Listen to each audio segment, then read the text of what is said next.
Pero ito, hindi magandang balita din ito dahil arangkada po bukas itong ikalawang tranche ng taas-singil sa toll ng Subic-Clark-Tarlac Expressway, yun po SCTEX. Sa abiso ng NLEX Corporation, 64 centavos po ang idadagdag nila sa singil kada kilometro para po yan sa Class 1 na sasakyan. 1 peso and 29 centavos naman per kilometer sa Class 2 at 1 peso and 93 centavos per kilometer naman po yan sa Class 3. At para alamin po natin ano ang reaksyon, ano nga ba ang ginagawang hakbang ngayon ng mga maaapektuhan nito. At puntahan natin ang Benguet Vegetable Truckers and Traders Association.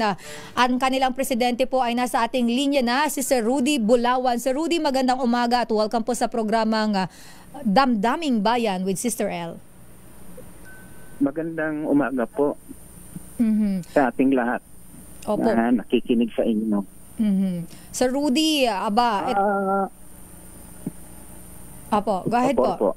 Opo. Sir, ang magkakaroon po ng adjustment sa toll, so ano po ang ginagawa ngayon na hakbang ng inyo pong grupo para po, dahil ito po ay dagdag sa inyo pong toll, ang magiging problema po dito ay hindi naman po ba maapektuhan yung mga produkto na atin pong idinadaan dyan dahil particular na po yung mga inululuwas natin dito sa Metro Manila? Ang bawat po kasi pagtaas ng toll fee at yung mga pagtaas ng diesel, yan po ay malaking epekto sa maintenance ng bawat truck ng aming mga members.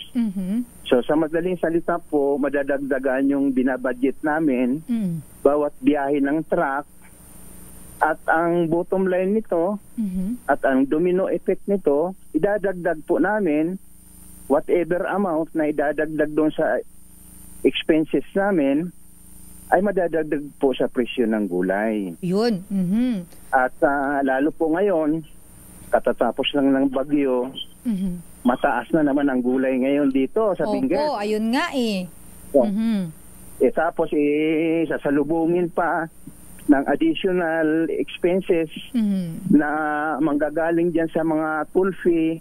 Isa totoo lang, umaaray na kami dyan sa toll fees na yan. Opo. Mula Tiplex, SCTEX, NLEX, napakalaki na po ng expenses ng trucking. Opo. Ngayon, ang amin po mga members ay wala naman po tayong magagawa kung hindi sumunod sa patakaran nila. Pero ang tatamaan po ng husto nito ay ang mga consumer talaga. Opo, yun nga. Lalo na po yung mga nasa laylay ng lipunan, laylayan ng lipunan, talagang hindi na po pang mahirap ang presyo ng gulay. Nako, Sir Rudy, nabanggit nyo nga po, ilang mga bagyo na po ang nagdaan sa atin at naapektuhan yung ating mga farmers, yung mga nagtatanim. At of course, kayo din po na nagtatransport po nitong produkto natin ay naiapektuhan din po dahil po dito sa mga binabayaran natin na toll fee. So ang mangyari po, nabanggit nyo na po na magkakaroon nito ng epekto sa presyo ng mga produkto po na inyo pong dinadala dito sa Metro Manila. As of now, Sir Rudy, magkano na po ang presyuhan? Alimbawa na lamang po ito pong mga, po yung particular na mga gulay na inyo po munang inaangkat mula sa Benguet at sa Car Region? Halos lahat po ng gulay. Halos lahat ng klase ng gulay. Ang majority po ng kinukuha namin ay magmula po sa repolyo, patatas, carrots, sayote, pitsay bagyo, at sari-sari pang vegetable ng Benguet. So magtataas po ng toll ang SCTEX at mag-holiday season naman po. So ano po ang nakikita ninyong magiging epekto po nito? Mas tataas pa ba ang presyo ng mga gulay lalo na po nitong paparating na Disyembre? Ilang araw na lang po, December na at pagpapasko na rin. Sigurado pong tataas kasi unang-una, ang mga gulay natin dito sa Benguet ay binabagyo. Ilang bagyo na dumating. Masisira po ang gulay. Ngayon, pag underload naman yung pong mga trackings namin, siyempre, magdadagdag din kami ng pamasahe diyan para sa expenses namin sa tracking. Then, may dadagdag pa ito mga additional na pagtaas sa mga toll fee, madadagdag na naman po yan. Bukod pa sa tumaas nga ang bilihin dito ngayon ng gulay dahil binagyo ang Benguet, talagang pahirap po talaga yan. So malaki pong pahirap. So Sir Rudy, ano po ang ginagawa din naman po nating paraan para kahit papano po ay hindi naman ganun katodong maapektuhan ang presyo ng ating mga gulay? Meron po ba kayong kinakausap na kahit papano makapag-apela po tayo na wag naman sanang taasan muna itong toll hike po dito sa SCTEX? Sa experience po namin, ma'am, talagang pikit mata na lang na iso-shoulder mo whatever kasi hindi ka rin naman papansinin nila pag humingi ka ng halimbawa nagreklamo ka na bakit tumaas ng ganito, baka ikatwiran pa sa'yo, di huwag kang dumaan sa highway.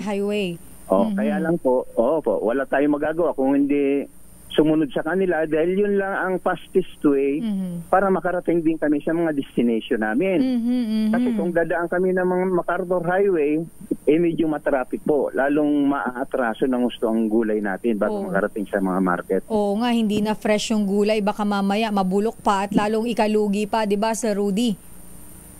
Yes. Kaya no choice po kami kung hindi sumunod sa patakaran nila. Kaya lang, yun na nga po, may iso-shoulder na ng consumers kung whatever na idinagdag nila. May dadagdag po yun sa presyo ng gulay natin. So aasahan na po pala natin ang pagtaas dahil po dito sa pagtaas naman ng toll dito sa SCTEX. Pero kung kayo po ay bibigyan ng pagkakataon, mamaya po susubukan nating makausap ang TRB dahil sila po ang nag-aaproba ng mga ganitong taas singil sa natin expressways. Kung kayo po ay bibigyan ng pagkakataon, sir, na manawagan sa TRB, ano po ang gusto po ninyong sabihin sa kanila? Ano pong panawagan natin sa kanila? Po pwede ba na wag na muna, bagamat too late po dahil bukas kasado na, pero ano po ang panawagan ng inyo pong grupo? Ang isang panawagan siyempre, kung maaari nga lang, ibabaan pa nila Kung maaari nga lang. Ngayon, kung tataasan pa nila, sa totoo lang, sa panahon ngayon, na lalo na ngayon, ang mga farmers natin, ang production nila ay bawas na bawas dahil sa bagyong nagdaan dito sa Benguet. At yung mga truck namin ay mga underload naman. At wala po kaming ibang pamamaraan kung hindi idagdag sa presyo ng gulay yung karagdagang pinapataw nilang toll fee na additional. Ngayon po, mayroon naman kami mga ginagawang pamamaraan pag dumarating kami sa puntong ganito na kumukunti ang mga kargadang gulay. Ang usually po kasi pag halimbawa 2 truck na bumibiyahe araw-araw, minsan nagiging isa na lang. Kinukumbine na lang po yung karga nila nang sa gano'n ay hindi naman malugi ang ating mga membro, ating mga truckers, and at the same time ay hindi masyadong maitaas ang presyo ng gulay para kahit paano ito po ay maging affordable sa ating mga consumers. Nako, Sir Rudy, sabi mo po ay tataas. Gaano po kaya kalaki yung itataas? Kasi kawawa naman po yung mga consumers natin.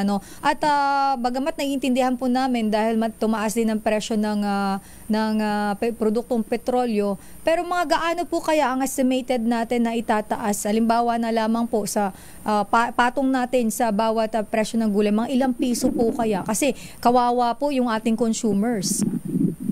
Ang gulay po, kami po, ang price po namin as much as possible ay kakaunti lang po ang pinapatong namin diyan. Kaya lang dahil sa law of supply and demand, kung ano po siyempre ang magiging presyo dito sa Benguet, sa totoo lang ang pamasahe namin diyan kunting-kunti lang sa bawat namin para maging affordable. Kasi talagang matindi rin naman ang competition ng mga nagtitinda natin diyan sa baba.